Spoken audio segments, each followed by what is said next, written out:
Les océans, qui couvrent 70% de la surface de la Terre, abritent quelques 28 000 espèces de poissons. Parmi elles, environ 350 sont des requins.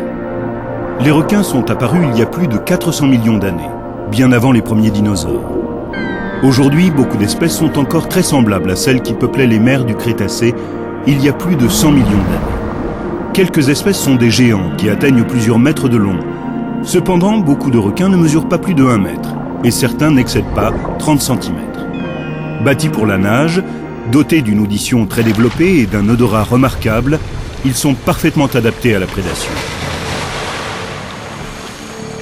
La plupart se nourrissent de poissons, de crustacés et, pour les plus grands, de mammifères marins. Beaucoup sont des super-prédateurs, situés au sommet des chaînes alimentaires marines. Le grand requin blanc, 6 mètres de long et aucun prédateur hormis l'homme, est de ceux-là. Ainsi que le peau bleu, plus mince mais aussi long.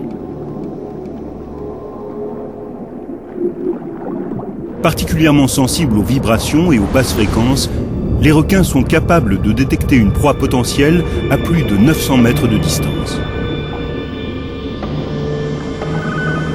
Sur ces images, l'agitation des requins est provoquée par l'émetteur, qui reproduit les vibrations émises par un poisson blessé.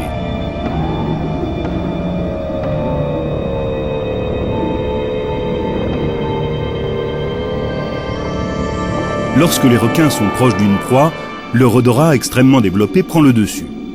Certains sont capables de sentir une goutte de sang dans des milliers de litres d'eau. Les récepteurs de l'odorat sont situés dans les narines, à travers lesquelles circule l'eau de mer. Les requins possèdent un sens supplémentaire siégeant dans de petits organes gélatineux situés près du museau, les ampoules de Lorenzini. Grâce à elles, ils sont capables de détecter les infimes signaux électriques générés par les contractions musculaires des animaux aquatiques. Elles leur permettent aussi de s'orienter par rapport au champ magnétique terrestre. La mâchoire des requins est adaptée à leur régime carnassier. Les dents, souvent très acérées, sont disposées sur une ou plusieurs rangées. Quand elles tombent ou qu'elles sont usées, elles sont immédiatement remplacées par de nouvelles dents logées dans la gencive qui avancent pour prendre la place des anciennes. Certains requins perdent des dizaines de milliers de dents durant leur vie. Se propulsant par des mouvements latéraux de la queue, les requins nagent en ondulant. Leur stabilité est assurée par leur nageoire pectorale et leur aileron dorsal. Leur foie est riche en squalène, une huile très peu dense qui facilite leur flottaison en limitant les dépenses d'énergie.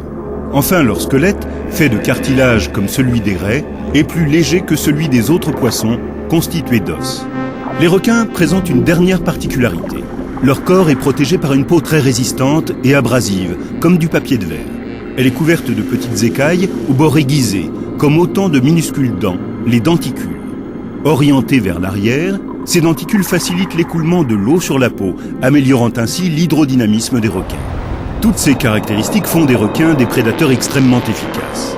Cependant, malgré leur mauvaise réputation, seule une trentaine d'espèces sur les 350 recensées est susceptible d'attaquer l'homme.